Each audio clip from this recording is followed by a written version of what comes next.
Oh, the red lever.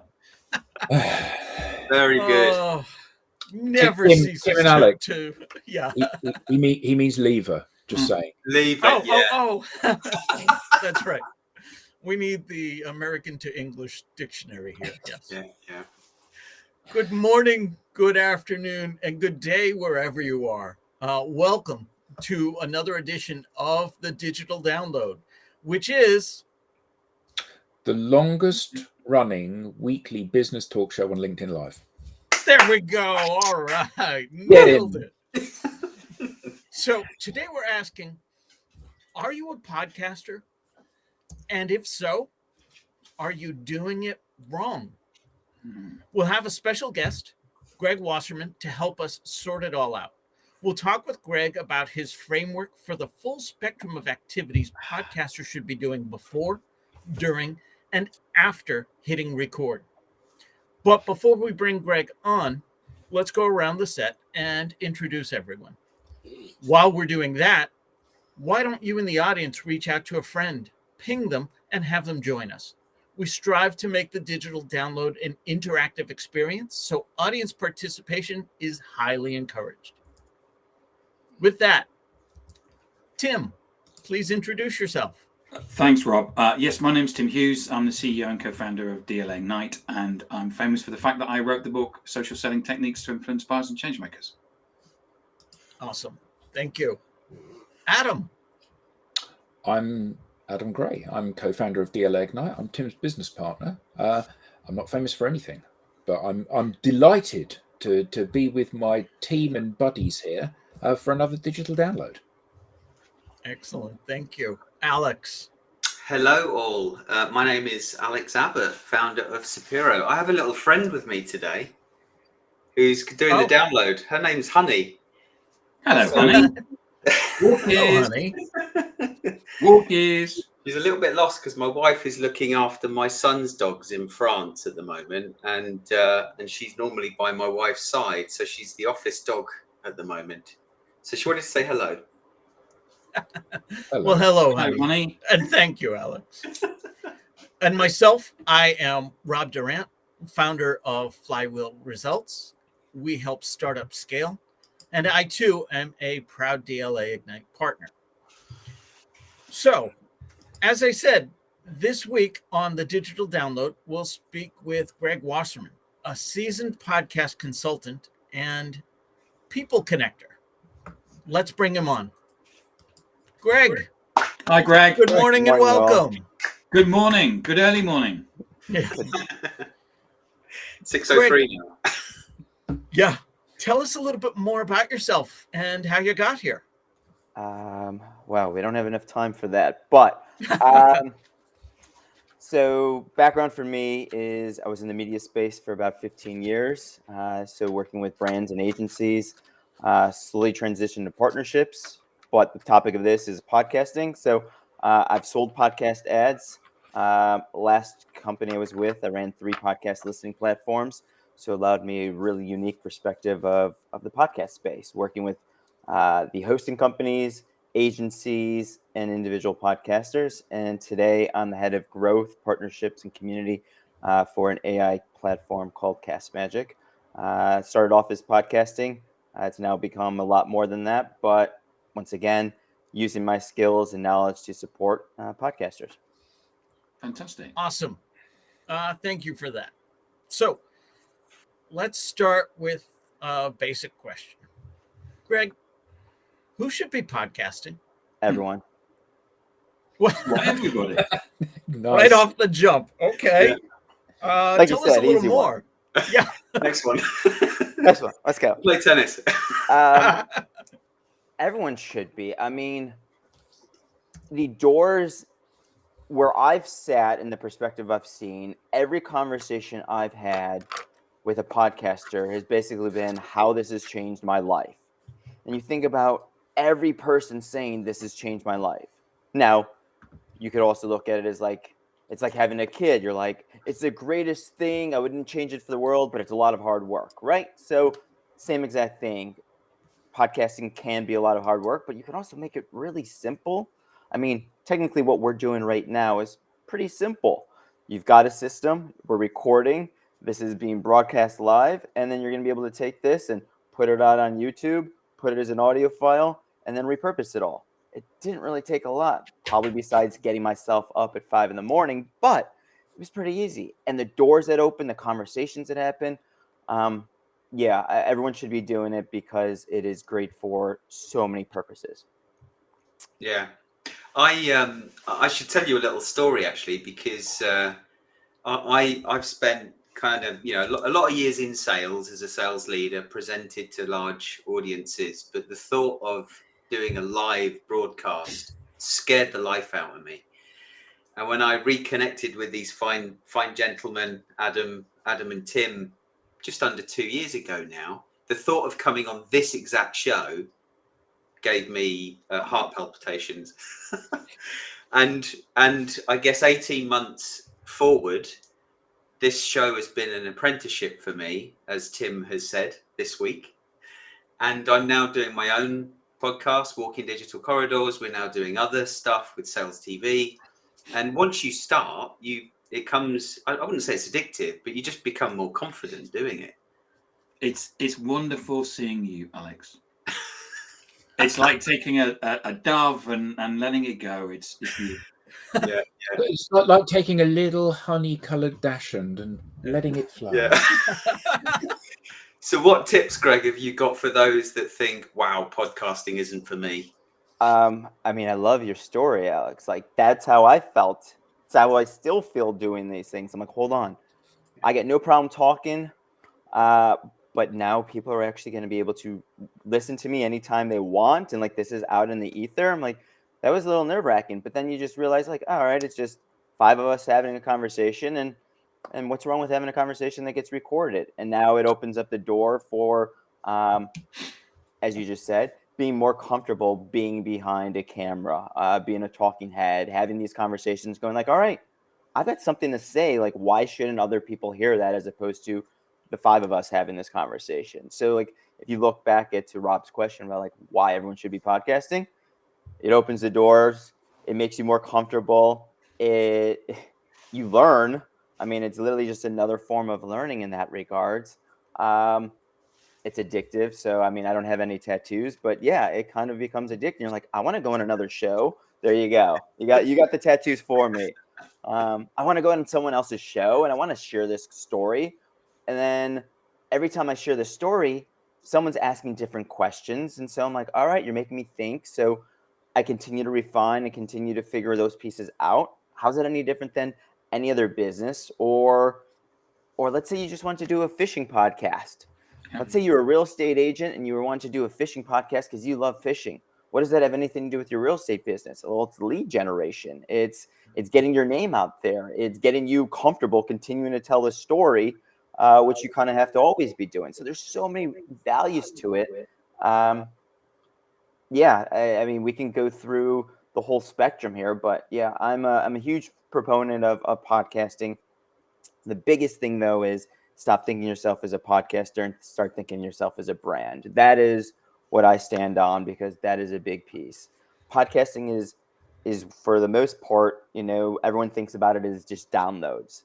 You're like, all right, how many downloads am I getting? And it becomes a vanity metric. But if you're a brand, if we think about this, the digital download is a brand, it then becomes a place that lives live. So I'm literally seeing you got messages coming through here live.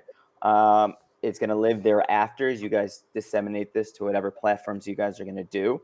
And then I can start repurposing this.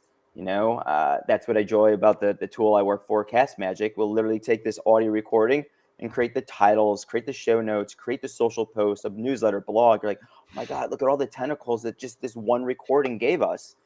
All these little touch points. So if you start thinking about that, you're a brand. You want to be a brand that's everywhere, as opposed to just, hey, I just need more downloads. So I want to dig into that a little bit. You mentioned downloads are a vanity metric, but isn't that how downloads are measured? So why are downloads the wrong metric for success for a podcast? It's limiting. So it's not a matter of the wrong measure. it's the problem is if that's the only measure you're thinking about. So if I'm only focused on how do I get more downloads, and I'm obsessed with I need more downloads, I need more listens, I need more audio consumption, you're missing out on all the other ways that you can take that content and leverage it as a brand. Once again, newsletter, right? So how many people are signing up for your newsletter? Do you even have a newsletter, right? That's the first issue, right? Take a step back. Do you even have a website? So are you driving people to call it your Apple? Hey, listen to my show and here's my Apple link. And like you have no content on a website. All right, you're missing out on an entire brand story for you. If you're driving people instead of to Apple to your hosting company's website, once again, you're giving them all the value. So why aren't you taking that for yourself? If you go further, let's see here. There's lost my train of thought here. Have your website. Make sure. So the 3 questions that most people always ask me on the podcasting side was, how do I grow my audience? How do I get distribution? And how do I monetize?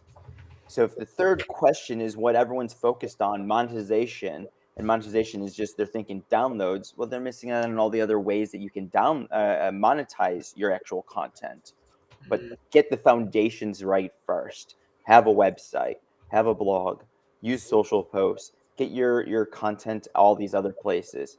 And all those other things can actually be ways that you monetize, as opposed to how do I get a $15 CPM of some mattress company read during my my podcast? Monetizing it is. Talk to us about the ways you can monetize it. I'm assuming you're talking about subscription versus advertising revenue. I mean, you can monetize it so many different ways. Let's say let's go here and say you chose me as a guest for whatever quality and value I had to bring to this show, besides just what I have to We say. had an opening. You didn't, yeah.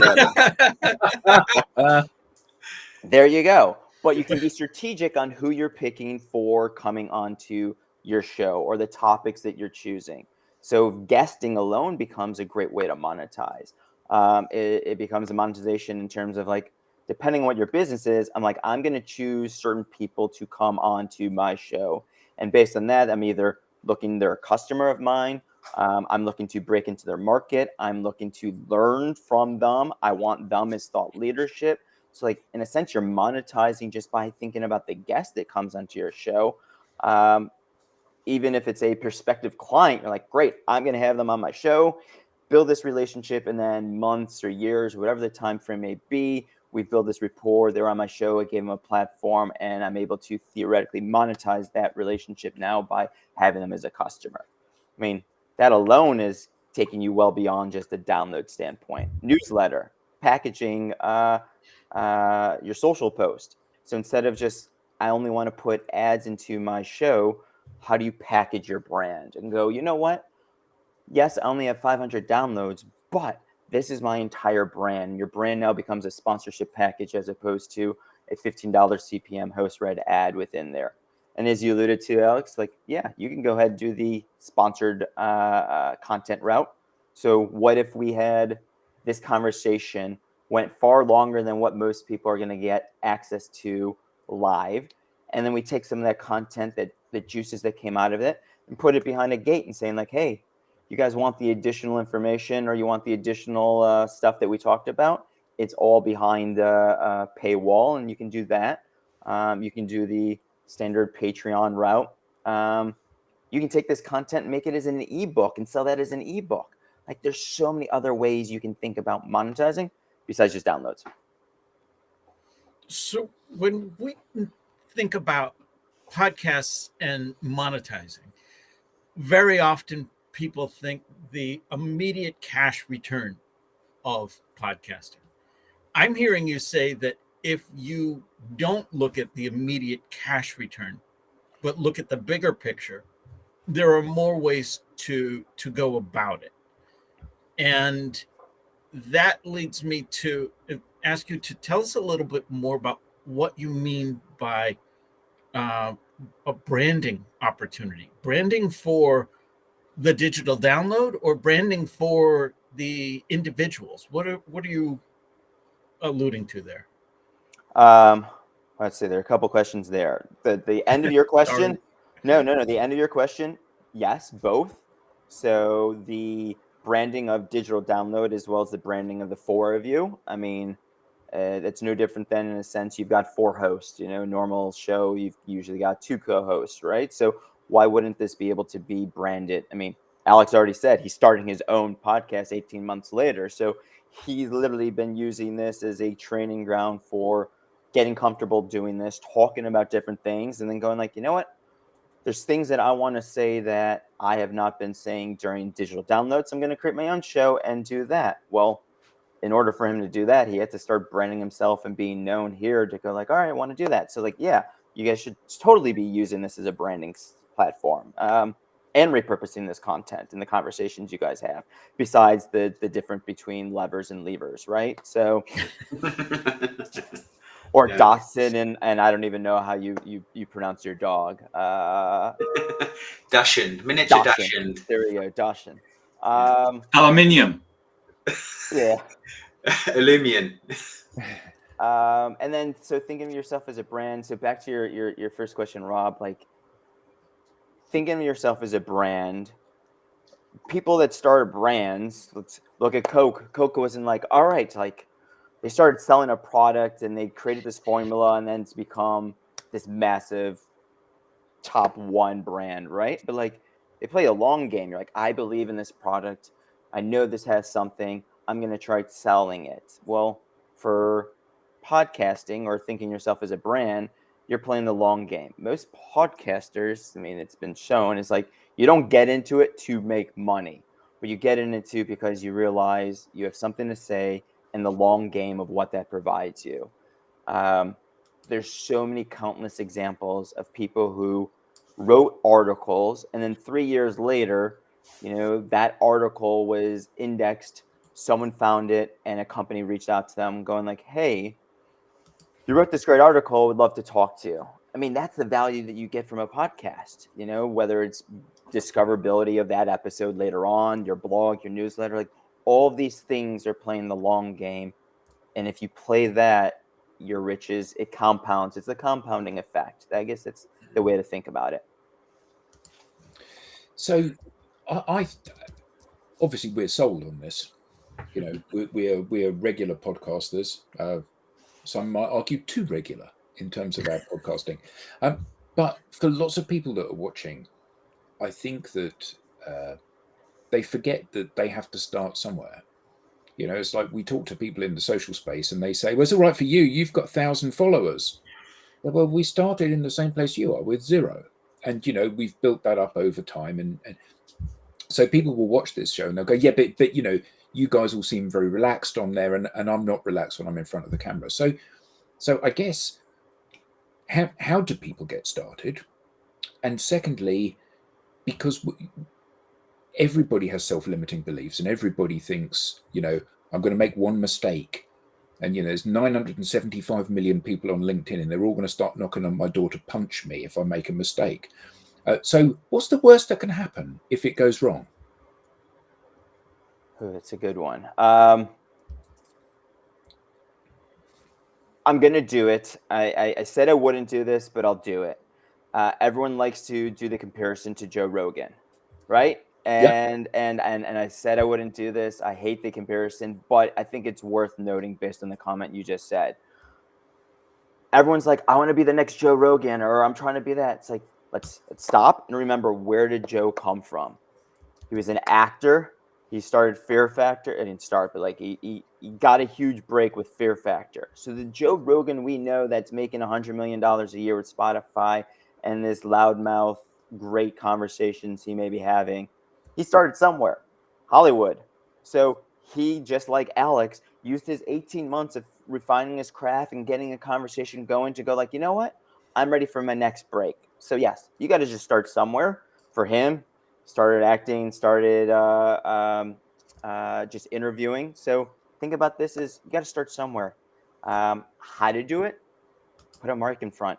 We're doing it right now. You guys, I don't know what the conversation was probably like when you guys decided to do this earlier, but you're like, you guys, we're all across the country. Let's have conversations. I'm really interested in having a conversation about digital marketing or whatever we're talking about.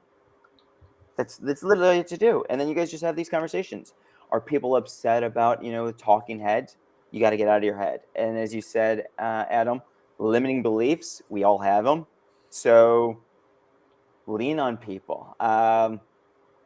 Actually, I think my LinkedIn post this morning was literally, I did a breathwork class last night and tapping into the breath of realizing like whatever limiting beliefs you have, the power you have, like if you start doing certain things, you'll get more comfortable at doing it. And that's really what you have to do is just start. You have a story to tell, I think go that's for it. it. You've nailed it there. Just start. Because I know when LinkedIn announced that it was, and it was LinkedIn starting to produce offer the live broadcasting platform, that was the thing that kind of catalyzed us to take action. Because before it had always been, oh well, we're going to do that at some point in the future. And I think Tim called a meeting and he said, look, LinkedIn have just started doing this. I think we should do this thing. And we all just went, yeah, let's give it a go. We've no idea what we're doing, but actually it doesn't matter to begin with because there ain't going to be anyone watching. So, we'll just go on. We'll just see how it works. And it's become, for us, such an, I mean, you said about it being addictive. I wouldn't go as far as to say it's addictive, but it's such an enjoyable part of the week. We all look forward to Fridays, to coming on these shows and just having a bit of fun. We don't script it. We just chat like we would if we were meeting in a bar somewhere. And invariably, the guests that come on at the end, and this is not a prompt for you to do this, at the end, when we switch it off, the guests will go, oh my God, that was fantastic. I really enjoyed that. Can I come back again? Because it was so relaxed and we just kind of went with the flow. And I think that we, at the beginning, we were very aware of our limitations. So if you're a newsreader, you're very good at reading from an auto cue. If you're a regular human being, you're not. So don't read from an auto cue. Just talk, because that's something you can do. And, it's like when people have their profile shots taken for their social things and they're standing there like this. I mean, if you're not a model, you look like an idiot when you do that. So take a photo of you laughing or talking or doing something that makes you look human. And I think playing to your strengths is a key thing, isn't it? We have a couple of comments from the audience I want to bring on. We have Robert Sefman. Compounding is usually so underestimated. I think that's in reference to something you were saying earlier, Greg. 100%. And Andrew, what's the thing where they say if you improve 1% every day, you end up improving? Is it something ridiculous like 17,000% by the end of the year? Yeah, a lot. A lot. Compounding. Yeah, a lot. Math, way too early. And then we hear from Andrew Slesser, having 1,000 followers doesn't mean you have an audience unless the topic you want to discuss has something of interest to your followers. Oh, I'll take that one. So when I was I'll let him answer that one. Yeah. Go ahead, Greg. So when I was selling ads, we had someone, we had a podcaster who was famous. She had 1 million followers on her Instagram. I could not get 1,000 downloads an episode from her show. Now, why was that? She wasn't promoting it. She was like, look, that's your job to go ahead and promote. So I'm just going to continue to use my Instagram, and that's going to be whatever my normal platform is. It's like, hold on, like, if you got 1 million followers and you're trying to get a story out there, go use that. Now, to the point of like having followers doesn't mean someone's going to listen. But if you're not even using your platforms to promote that you even have a show, goes back to the whole repurposing of content. Like, what was it? Adam, you mentioned something that really struck to me. It's like, just put the mic in there and go with it. Most podcasters I speak to that make it past like a year, call it 50 episodes, they're like, I don't want to listen to my old episodes. Like, I was still trying to figure it out. It sounds terrible, whatever. It's like, yeah, but the joys about that is if you repurpose that content as a blog, as a newsletter, as an article, as social post, no one's listening to what you said. They're only hearing some of the good words and thoughts that came out of that. And I guarantee you thoughts came out of that were valuable, even if the sound quality was terrible, even if you like fumbled your words, like there was something of value that came out of those early conversations. There's back to the compounding, like you can't put a price on just doing it, getting this value, and then seeing where it goes. And like, you're like, great, I'm not going to listen to these back catalogs. I'm just going to promote the content that came out of that. And that becomes the goal that continues to fuel your brand. Wait a minute, Greg. Am I hearing you say that nobody actually has to listen to my podcast and it can still be valuable? I mean, yeah, that goes back to the whole stop thinking about just downloads. Like if you stop thinking about one metric, I needed people like, let's say I have no clue how many people are watching this right now, but like you're gonna have this conversation regardless. Nobody, Greg. No, I know at least some people that are commenting, right? You know, so you could have just done this as a normal conversation, made it closed and have no one come here, and then put it out there and go, great. If people are going to listen, they're going to listen. But hopefully you then turn this into your blog and your newsletter.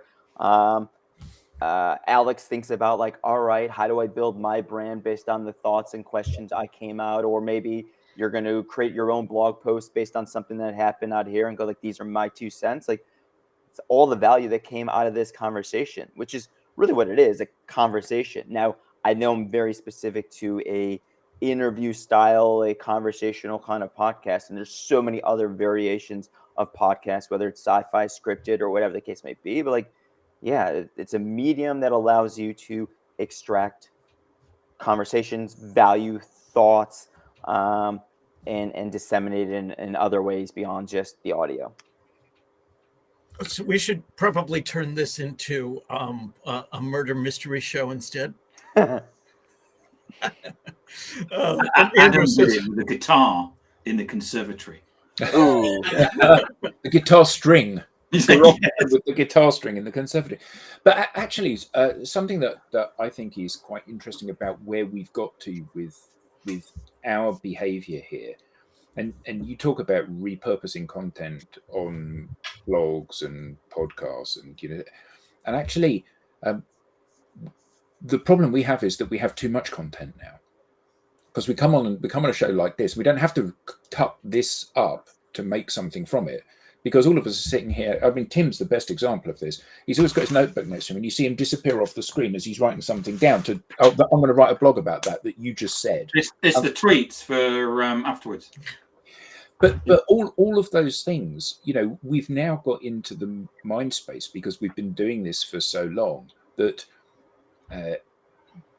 we're each sort of like a content factory.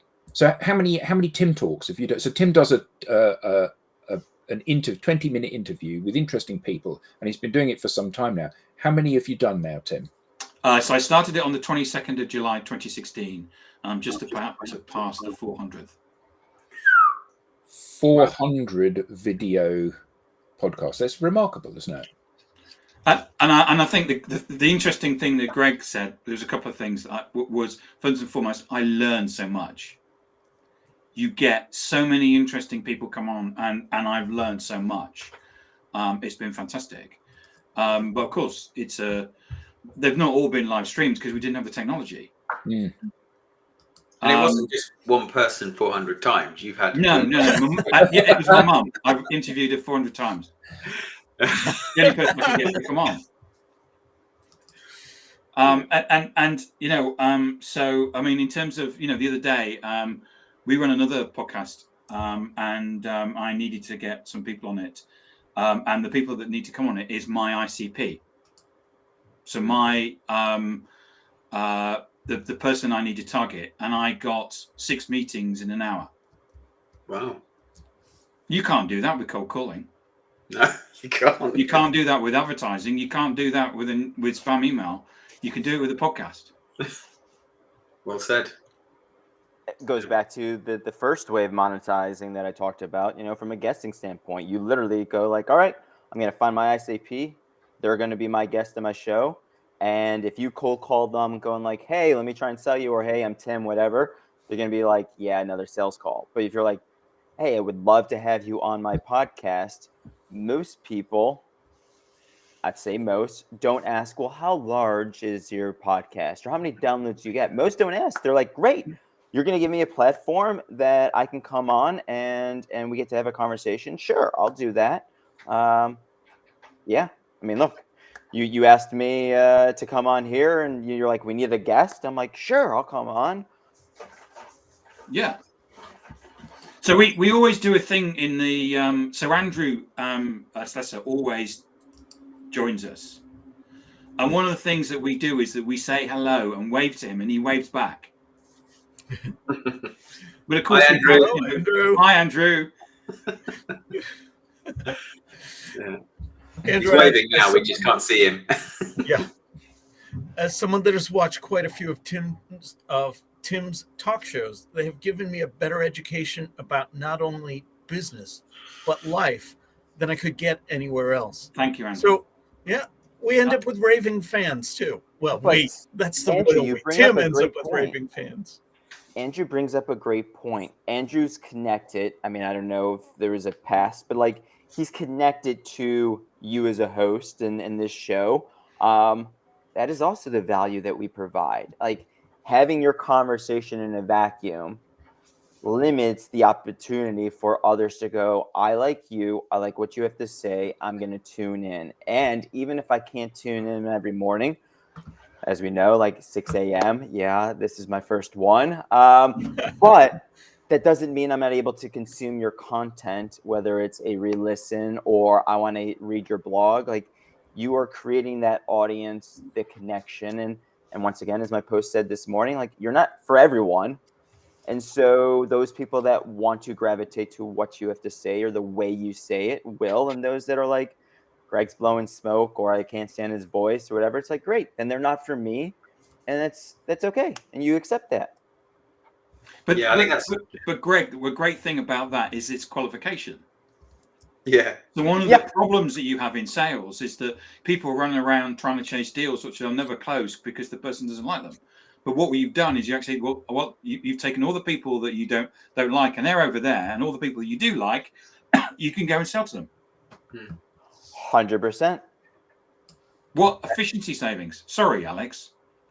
Well, you kind of said the same thing, really. I was just going to use slightly different words. It's you know, that's one of the most difficult things I think salespeople that I talk to.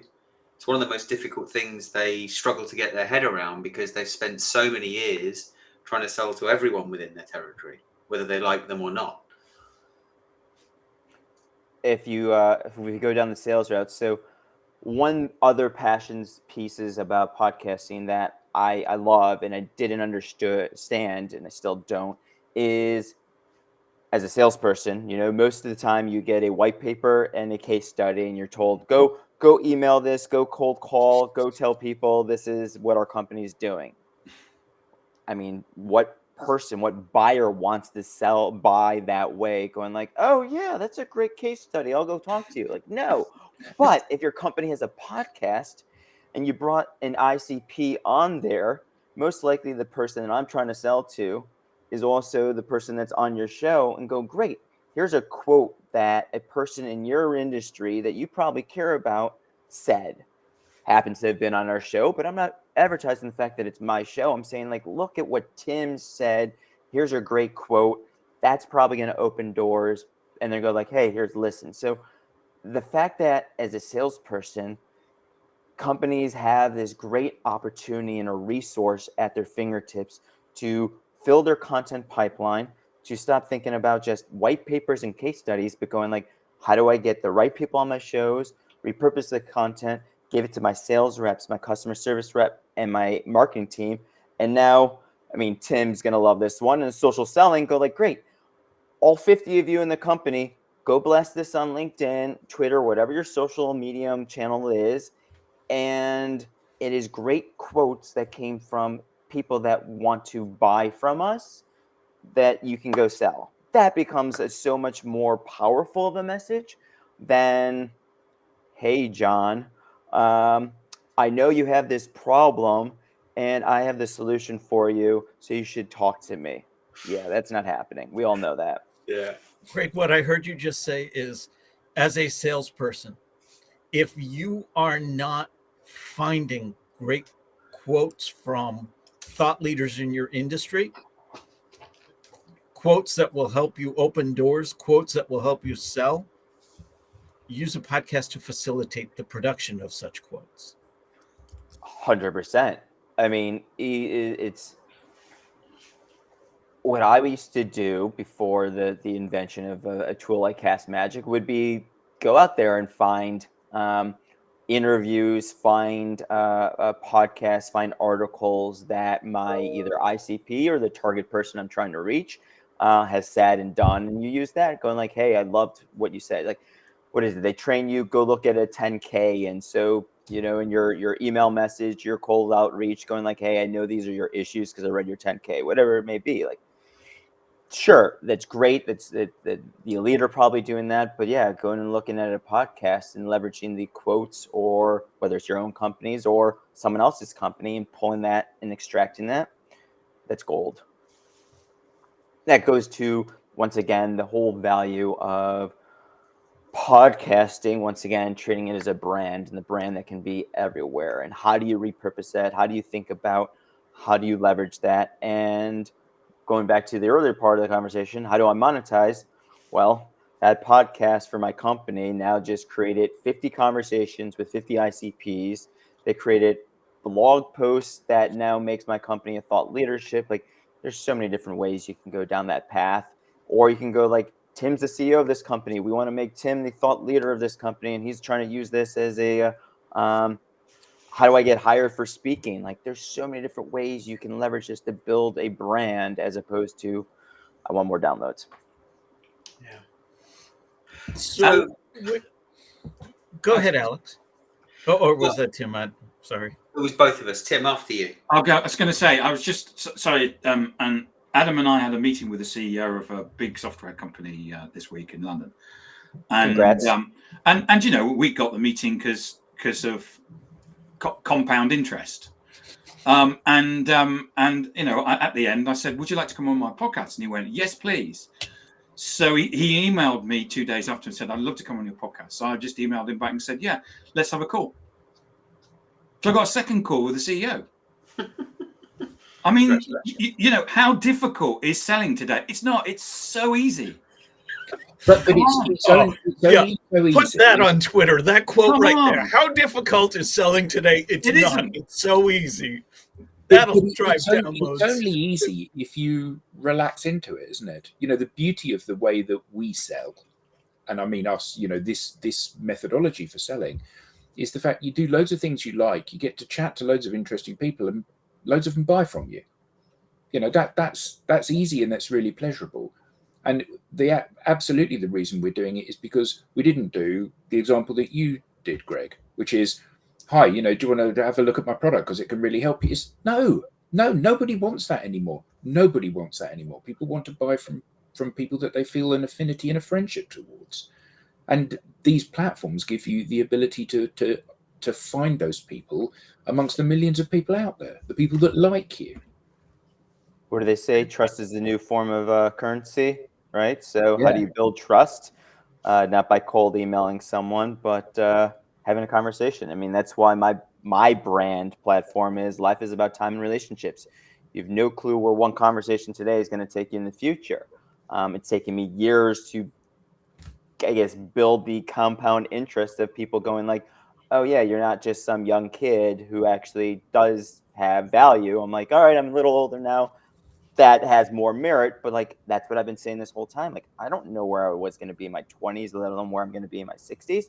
So how about a conversation today? And that's the joys of, once again, what a podcast can give you. To have 50 conversations, or Tim's 400 conversations, and see where those things go.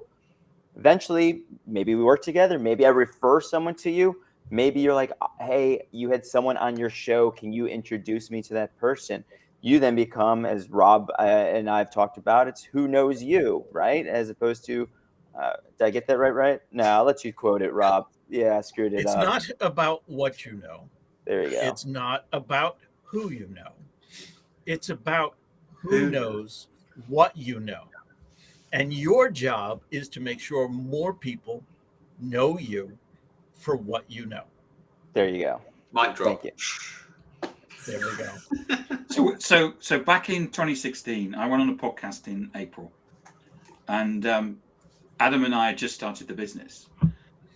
July 2016, person phones us up and says, interested in what you're doing in social selling. Can I resell your program? So I rang up Adam and said, someone's asked to resell our program. I've never thought about that. And Adam said, no, I've not thought about that. That's quite a good idea, isn't it? We could have a whole bunch of resellers reselling our program. And Adam and I said, yeah, let's do that. And we did. Rest, as they say, is history. And we did, and the rest is history. And now we have a whole bunch of resellers around the world. Now, that came about, and that business model that we run, they're kind of like franchises, but it's a if you understand franchises, but it's actually a resale model. That business model came about through podcasting and purely through the compound interest of that, and someone listening in, and then putting an inbound inquiry into us. So what I gather out of that is you found a audience member who reached out to you that you didn't know existed, that they decided to open a door and communicate. So the conversation went from just the two of you talking to like, hold on, there's other people out here that I have no clue who they are. So I'm going to engage with my audience as well as just as my co-host or my guest. And they're going to give me ideas that I didn't even know that were there. Hold on. So now you're saying podcasting allows you to actually have community engagement, ideas outside of the ones that you were just having. So there's even more value to just getting a mic in front of you and having a conversation. Like I said, there's back to your original question, Rob. There's more, Greg. So Adam runs a podcast on Friday afternoon UK time called The Album, which is where he spends an hour talking about a particular album. So he started off with Fleetwood Mac Rumors, and so Andrew Slesser, who basically comes on here, he's been on Adam's podcast. Yeah, a number of times. So we've taken the audience from the digital download and actually then brought them in to somebody right at the bottom, Rob, Leah Smith. She's been on here, the digital download as well. She was an audience member, and we then brought her in. And the other great thing is that she tags somebody to come and listen. I mean, this is beautiful. Hence why treat yourself as a brand, and a brand does so much more than just downloads. But I think that circling round to that, I think the problem that many people have is like when they're trying to develop a relationship with somebody that could be a prospect. They develop a podcast and it actually changes from being an educational, entertaining thing to being a sales pitch. And, we are really careful that we try to make this a no pitch zone for us primarily. Obviously we're giving a platform to guests to come on, and because they talk about what they do, there are elements of pitch in that. But we try so hard to steer this conversation away from what it is that we do. But, we're quite happy to bang our chests about our belief system and saying, this doesn't work and you need to be doing more of this. But never is it a sales pitch. Because actually that's not what the audience have come here for. The audience have come here to learn, to meet new people, to be entertained, and to be part of a community where, Andrew leaves a comment and then someone else comments on his comment, and then someone else comments, Robert's comment, someone comments on it. And, it's that sense of community that is again, a really valuable thing. And we're not part of that conversation. We're just facilitating that, which is lovely. So let's go deeper into the community. This is what I love about the podcast realm. They call themselves community, right? So it is not a hold on, your show is too similar to my show, we can't work together. It's like, no, literally the podcast community is so supportive. It's so rising tide raises all ships kind of standpoint. So you go on someone else's show, they come on your show, it's cross-pollination of your audience and so forth. Community does what they do. Like, that is another value and love about it. But also, like you're saying, like the community of who's listening to you, how do you engage? This also then, let's say there's 10 ICPs. 10 ICPs that you want to go after, Tim, but you have no clue that they're actually listening to your show. That's where you start engaging. You're going like, hey, if you're listening to my show, I'd love for you to leave me a review or engage with my post or whatever. You start creating those conversations, and that all of a sudden just started because of two guys that had a mic, and we went for it.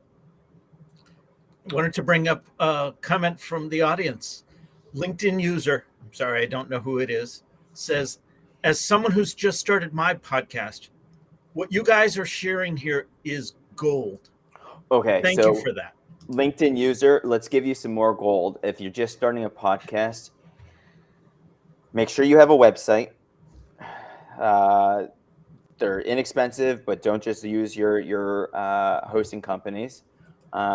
Make sure every episode has its own individual page, and you're leveraging the value of SEO for each page as opposed to a whole long, here are all my episodes. Like, there's so many things from the organic side, simple things you can do to make sure that you're setting yourself up successfully and playing the compound interest game.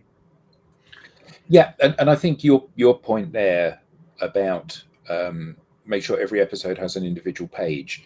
Clearly, when you've done 2 episodes, it doesn't matter. When you're like Tim and you end up, 5 years down the road having done 400 episodes, no one's ever going to scroll down. So they need to be individually accessible. And one of the things that when we work with clients, one of the things we get them to do is to cross-pollinate and make sure that this stuff is appearing on their social media, because it's just, so this for all of us is another post going out on our social media. So it's another touch point for our audience. We're going to be doing the live stream anyway. It's going to go out on YouTube. It's going to go out on Twitter. Actually, it wants to go out on all of our social platforms, just because sometimes somebody might go, oh, I wonder what Tim's got to say for himself, and listen to it. And they go, perfect. Got a question for you, Greg. Yeah. If I was starting a podcast, do I need to get any specialized equipment? Cameras, microphones? I mean, I guess the question I'll ask you is, how do I sound right now? Because I'm on a headphones, and from what I've heard when I've been on other shows and I've listened to it, the sound quality is decent. It's okay, yes.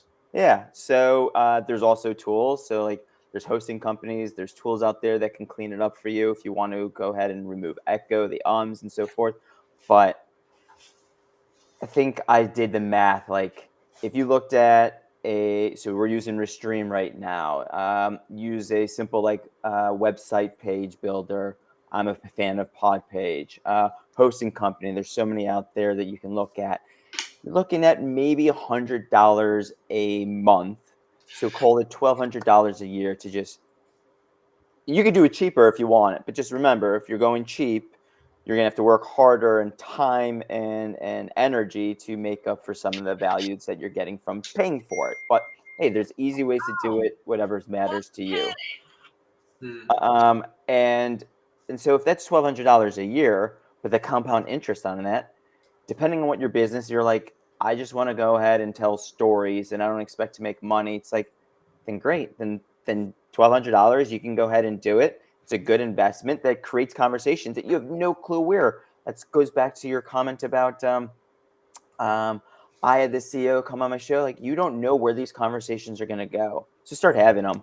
Start enjoying it. That goes back to, if you are a real estate agent who loves fly fishing, start a show about fly fishing. And your ICP is going to be people in your local area that you could potentially sell to. And so when they're in the needs of a home, then great. And it doesn't have to be anything about actual real estate. It could just be, how do I create human connections, have a conversation I want to do. And then people start knowing me as like, oh, this is the fly fishing real estate agent. Who knows? There's so many different ways to brand yourself, right? So, Greg, back to the person who wants to start out or is just recently starting out. Why is 20 the magic number? I don't know. You came up with that one. I saw that, Rob, and I was thinking, Yeah. what on earth is that? I need to watch this show for that. What was that? Like 20 different ways to monetize? Is that how we? Oh no, that's different. 20 different. being most podcasts don't make it to 20 episodes. Actually, no, that was it. That's why we had this conversation. It's like, no, most podcasts don't make it past 10 episodes. Yeah. That's the truth. Is consistency is king. So let's go back to the compound interest piece. It's all about consistency. It doesn't have to be perfect. You just have to be consistent. You have to make the time, find the time. There's tools out there. Like if this was before 2023, I may be saying I may be able to be pushed back on what I'm saying. But with the technology out there now, the ease of use and the inexpensive of these tools, you have no reason not to be consistent. Finding guests, great, batch it, and that's another thing you can do. Like what happened? I mean, you're doing something live, so what happens if I cancel this morning? It's going to be the four of you guys doing it. So you do a solo episode, and there's still value to that, right? But like batch some things. There's ways to do this that are only going to help you in the long run. But yeah, get past those 10 episodes. Just keep doing it, and then you've got 50 or you've got 400 like Tim Scott, or you guys have been doing this for what 2.5, 3 years, whatever the case may be. So started with one weekly business talk show on there. LinkedIn You go. Live.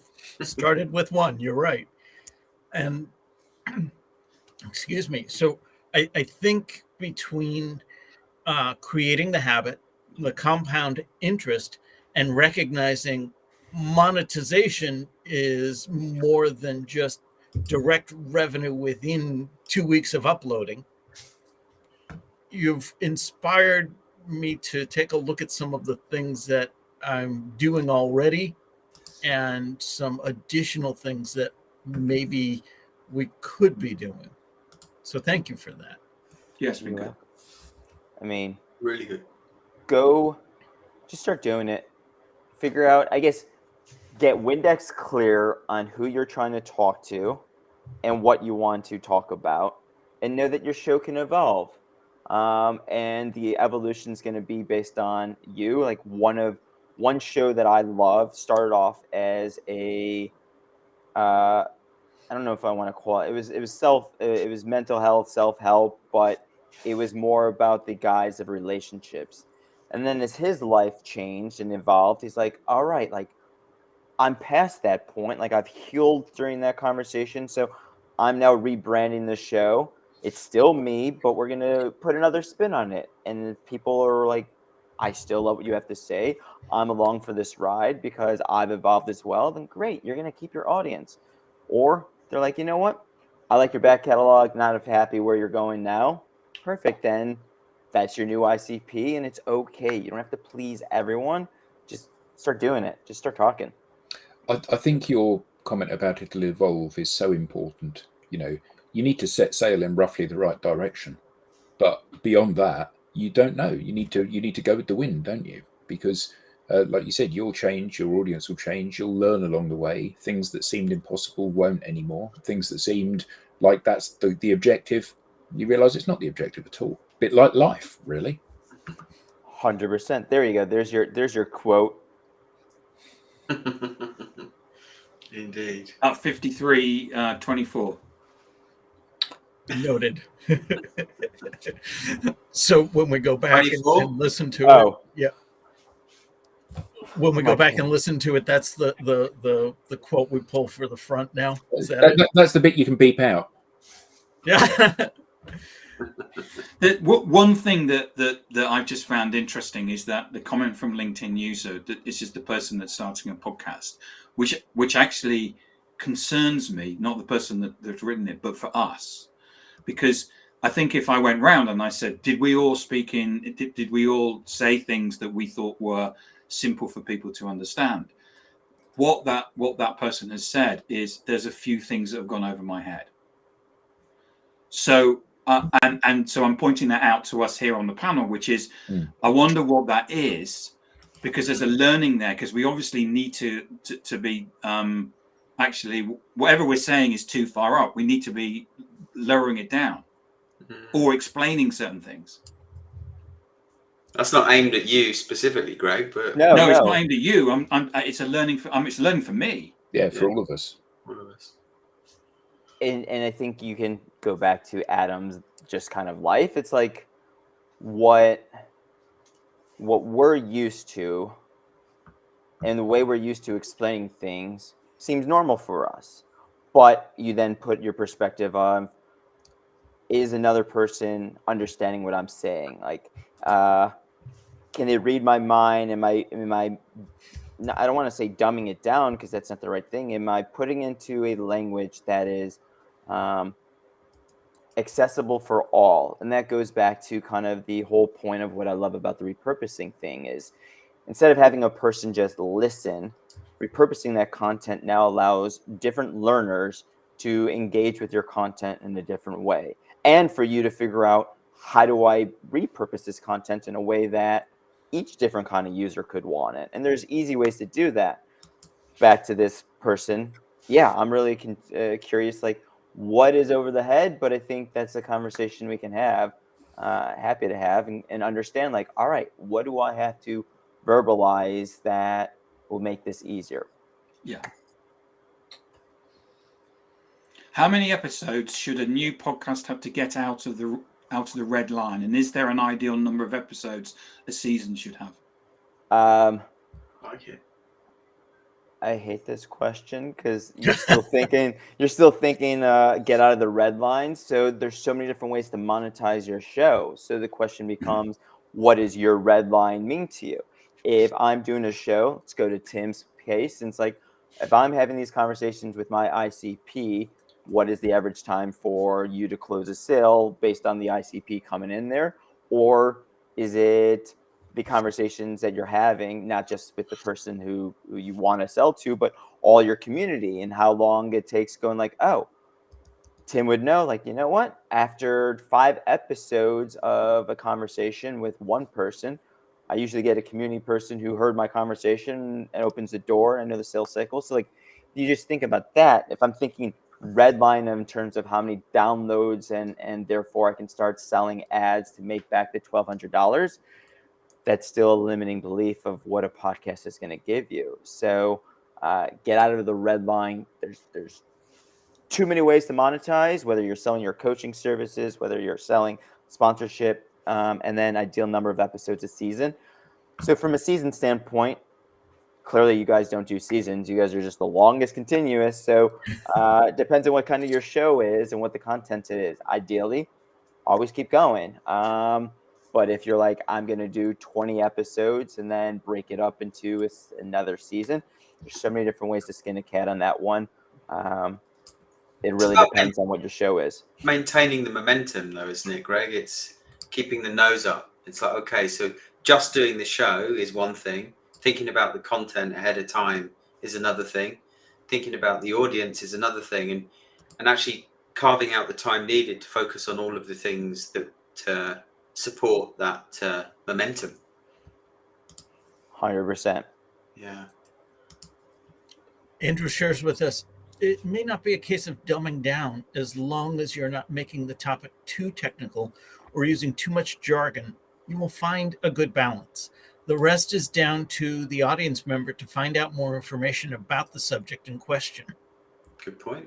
It is a give and take, but it's awesome feedback, because it is a give and take, and we were not taking, we were just giving. So it's good to understand that there's more that we could be talking about as well. Close out the show, Rob. Oh, is it that time already? Thank you. Yes. All right. Greg, any last thoughts? No, thank you, gentlemen. I mean, this has been fun. Thanks, Greg. It's been awesome. Yeah. Thank you.